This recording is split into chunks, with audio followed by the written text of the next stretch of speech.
गरीबी अव्वल बादशाही, अमीरी से लाख सफाई, क्योंकि गरीबों का अल्लाह भाई।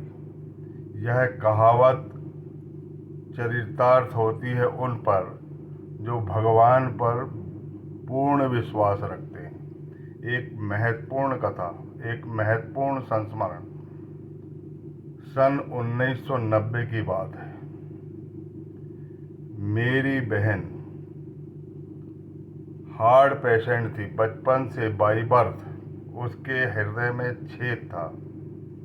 लेकिन हम गांव के लोग हैं और हमको इस बात की जानकारी नहीं थी। लगभग 35 साल की वो हो चुकी थी और इस पीड़ा से गुजर रही थी। हम लोग उसकी बीमारी समझ नहीं पा रहे थे।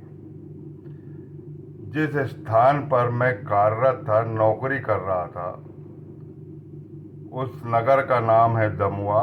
मध्य प्रदेश के छिंदवाड़ा जिले में आता है वो। और भाग्यवश एक हमारी ही समाज का डॉक्टर यहाँ पर पदस्थ हुआ दमुआ में हॉस्पिटल में। मैंने उनसे बताया कि मेरी बहन हमेशा बीमार रहती है और छिंदवाड़ा हार्ट वाले डॉक्टर से इलाज कराती है। वो कुछ बताता नहीं है, हमेशा पेनिडोर के इंजेक्शन लगाता है। कोई जानकारी, उसका शरीर नीला नीला पड़ गया है और बहुत तकलीफ में रहती है वो। कुछ मार्गदर्शन दीजिए। तो उन्होंने बताया कि आप पढ़े लिखे लोग हैं, कोई बड़े डॉक्टर से उसको दिखाइए, हार्ट स्पेशलिस्ट MD DM से दिखाइए। तो मैंने अपनी बहन को नागपुर ले गया और नागपुर में अवंती हार्ट क्लिनिक, एक छोटा सा क्लिनिक था उस समय, और डॉक्टर उदय Mahurkar MD DM heart specialist नए नए आए थे और नया नया उनका हॉस्पिटल था और उन्होंने अपने कार्य की शुभारंभ किया था। मैंने अपनी बहन को उनको दिखाया और अपनी परिस्थिति बताया। परिस्थिति बताने के बाद उन्होंने पहले बहन का हाथ पकड़ा और उन्हें बोले कि इनके हार्ट में गड़बड़ी है, फिर इनकी ECG करना पड़ेगा। तो ECG मैंने करने के लिए बोल दिया कि ECG करिए आप।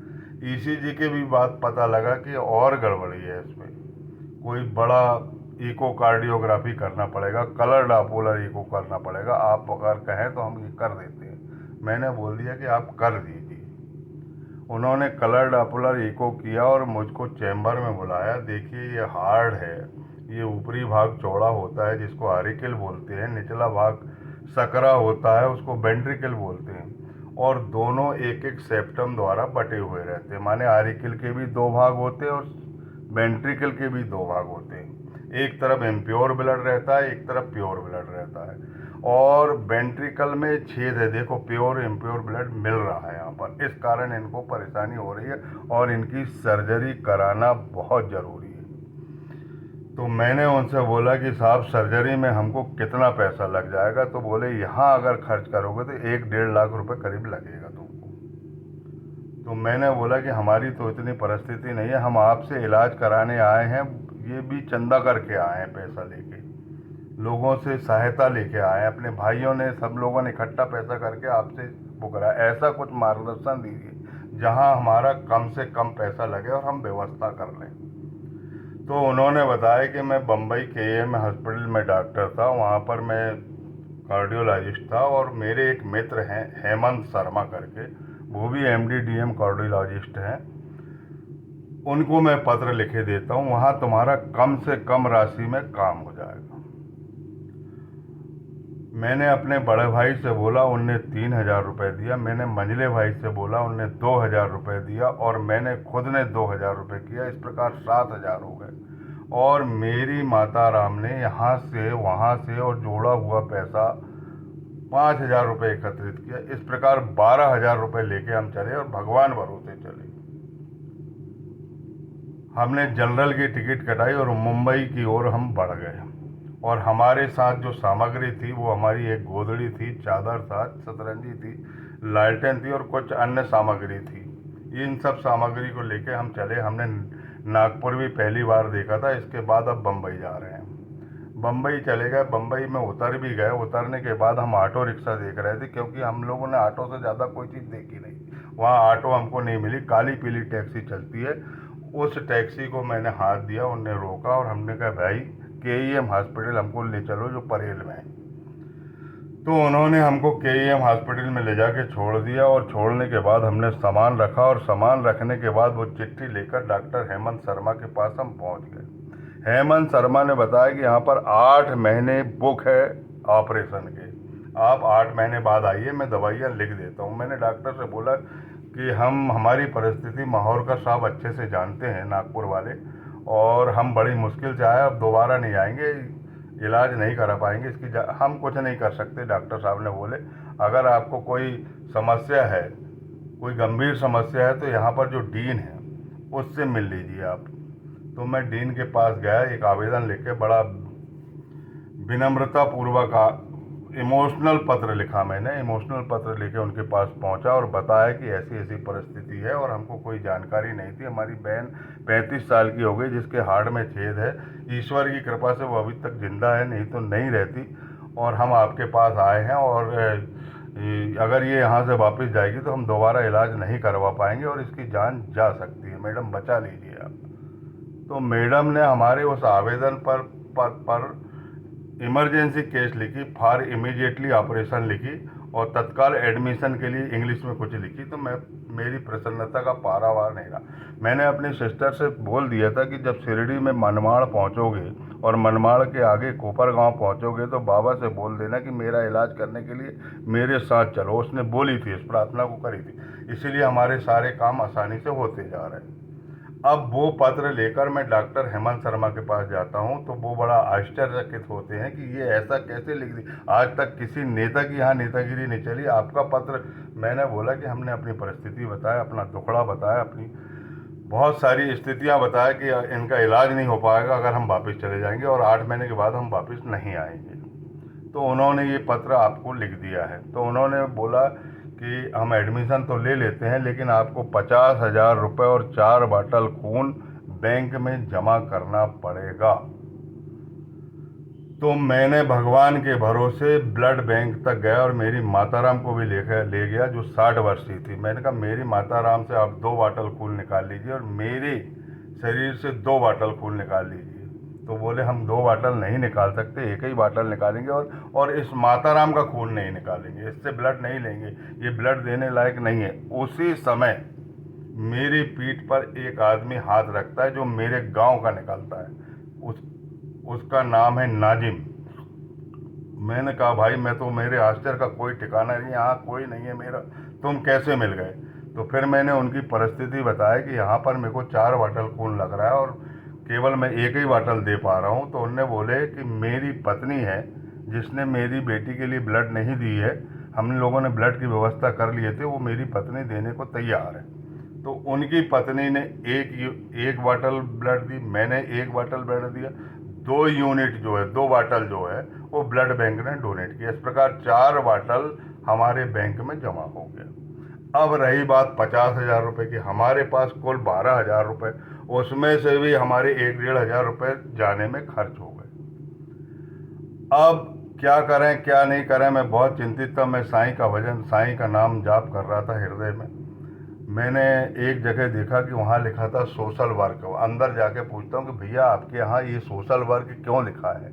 तो उन्होंने बताया कि कोई ऐसी कंडीशन में फंस जाता है जिसके पास पैसे डेली ऑपरेशन वगैरह में कम पड़ जाते हैं, जिसकी आर्थिक स्थिति कमज़ोर रहती है, उनके लिए हम सहायता करते हैं। तो मैंने कहा भैया मेरी ऐसी ऐसी परिस्थिति है, और पूरा दुखड़ा फिर से उनको मैंने सुनाया। तो उनने बताया कि किंग सर्कल चल जाओ, यहाँ पर बस जाती है, केवल 2 रुपये लगते हैं, वहाँ पर एक हार्ड अपार्टमेंट है, वहाँ पर आप निवेदन करिए। मैं वहाँ गया, वहाँ उनसे बोला और पूरा दुखड़ा वहाँ पर भी बताया मैंने। और उन्होंने हमसे पूछा कि तुम्हारे पास कितने पैसे हैं? तो मैंने वहाँ चालाकी किया कि मेरे पास कुल 8,000 रुपये हैं। और तो बोले 8,000 में तो कुछ नहीं होगा, ये 50,000 रुपये देना है हमको। तो मैंने कहा नहीं, मैं नहीं दे पाएंगे तो मैं क्या करूँगा भैया, मैं अपनी बहन को वैसे ही ले जाऊँगा, उसका इलाज तो नहीं करवा पाऊँगा। आप सोशल वर्कर हो तो आप सहायता पहुँचाते हो तो हमारी मदद कीजिए। तो उन्होंने क्या किया, 8,000 रुपये हमसे ले लिया और 50,000 का चेक हमको दे दिया। मैंने साईनाथ महाराज का जयकारा लगाया और मन ही मन बड़ी प्रसन्नता हुई और प्रसन्नता के आंसू मेरी आंख से निकल गए। और मैंने आके वो 50,000 का चेक भी दे दिया। ठीक 2 दिन बाद ऑपरेशन के लिए डेट आ गई कि इनका 2 तारीख का ऑपरेशन। हम 29 नवंबर को यहाँ से निकले थे, 30 नवंबर को हमने सारी कार्रवाई कर ली और 1 दिसंबर को हमारी सिस्टर का एडमिशन हो गया KEM हॉस्पिटल में। और एडमिशन होने के बाद 2 तारीख को ऑपरेशन की डेट भी निकल गई। दोनों काम हमारे हो गए, पैसा भी जमा हो गया और खून की बाटली भी जमा हो गई। एक लड़की और थी जिसका भी ऑपरेशन होना था, लेकिन उसका बाल का ऑपरेशन था, हार्ट में छेद नहीं था, वो काफ़ी मेजर ऑपरेशन। मैंने उनके पिताजी को बोल दिया था कि तुम्हारी बच्ची को कुछ नहीं होगा, आप चिंता मत करो। वो इकलौते कमाने वाले थे और अकेले रहते थे, तो घर जाना आना उनका लगा रहता था। उन्होंने हमको 2 दिन तक खाना खिलाया अपने पास से, हमारी परिस्थिति देखकर। इसके बाद क्या हुआ कि दोनों बच्चियों का ऑपरेशन हुआ। पहले तो वो लड़की का हो गया, दुर्भाग्यवश उसका नाम नहीं आ रहा, बहुत प्यारा नाम था। अब मैं उसको साईं की बेटी के नाम से संबोधित करूंगा, क्योंकि मैंने साईं बाबा से कह दिया था कि तुम्हारी बच्ची ठीक हो जाएगी, साईं तुम्हारी बच्ची को ठीक करेंगे। तो पहले ऑपरेशन उनका हुआ और दूसरा ऑपरेशन मेरी सिस्टर का हुआ। पहले ऑपरेशन के बाद पहले होश में वो आई तो उन्होंने चिल्लाया कि इनके रिश्तेदार कोई हैं क्या, तो उनके पिताजी थे नहीं, अकेले काम करने वाले थे, मैं अकेला था। मैंने बोला कि मैं हूँ उनका रिश्तेदार। बोले वो होश में आ गई है, आइसक्रीम लेके आओ और आइसक्रीम खिलाना है उसको। मैंने आइसक्रीम लेके आया और उनको आइसक्रीम दे दिया। मेरे को सघन यूनिट में जाने की परमिशन नहीं थी। डॉक्टरों ने उसको आइसक्रीम खिलाया, बहुत प्रसन्नता हुई।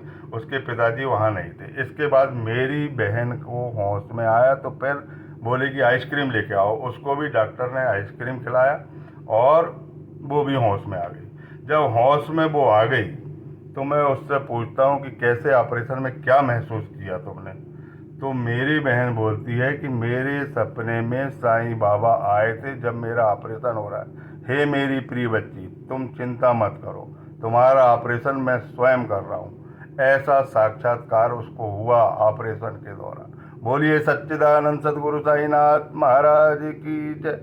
अब ऑपरेशन होने के बाद कम से कम 10 दिन वहाँ देख रेख में रहना पड़ता था। हमारे पास खाने के लिए कोई पैसा नहीं। 2 दिन तक के उस मुस्लिम व्यक्ति ने मुझे खाना खिलाया, लेकिन तीसरे दिन मैंने नहीं बोला। तीसरे दिन मैंने एक से पूछा कि भैया यहाँ कोई खाने की व्यवस्था है क्या, तो मेरे को किसी ने बताया कि यहाँ पर डॉक्टरों के लिए खाना बनता है, एक बहुत बड़ा मेस चलता है, वहाँ पर जाके तुम निवेदन कर लो। मैं गया, उनके पास पूछा कि भैया हमारी परिस्थिति ऐसी ऐसी है और ऐसा ऐसा ऑपरेशन कराए हैं और ऐसी ऐसी तकलीफें हमसे हम गुजर रहे हैं, क्या हमारी मदद करो।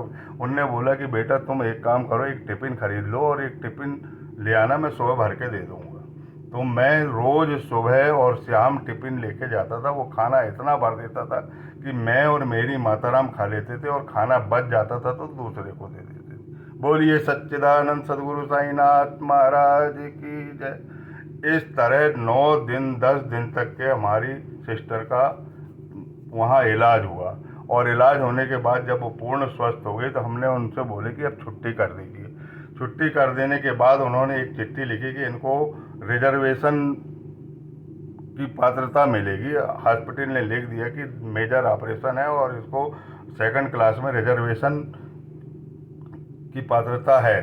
तो वहाँ पर हमको 2nd क्लास में रिजर्वेशन हो गया और 2 लोग सहायता के लिए भी रिजर्वेशन मिल गया और हम 2nd क्लास के डब्बे में आए। कभी जीवन में हमने 2nd क्लास का डब्बा नहीं देखा था, जो साईं की कृपा से देख लिया। उसके बाद हम नागपुर तक आए और नागपुर से हम घर तक आ गए। इस प्रकार साईं बाबा ने हमारी पूरी मदद की। उस समय मेरी भक्ति बहुत परिपक्व तो नहीं थी, लेकिन विश्वास था साईं बाबा पर। जो ईश्वर पर विश्वास करता है, पल पल ईश्वर सबके संरक्षक है, उनकी सहायता करते हैं। आप लोग ईश्वर पर भरोसा करिए, वो सब कुछ ठीक करने वाला है। गरीबी अव्वल बादशाही, अमीरी से लाख सवाई, गरीबों का अल्लाह भाई, मेरे सच्चिदानंद सदगुरु साईनाथ महाराज ने सिद्ध कर दिया। एक बार फिर से बोली, श्री सच्चिदानंद सदगुरु साईनाथ महाराज की जय।